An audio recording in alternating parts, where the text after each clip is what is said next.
अक्कलकोट तालुक्यात काल रात्रीपासून सुरू असलेल्या मुसळधार पावसामुळे जनजीवन विस्कळीत झाले आहे।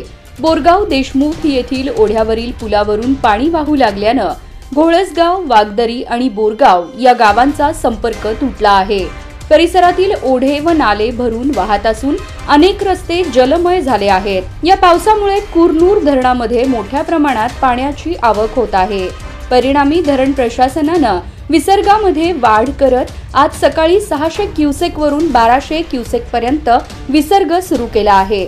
या विसर्गामुळे नदीकाठच्या गावांना सतर्कतेचा इशारा देण्यात आला आहे।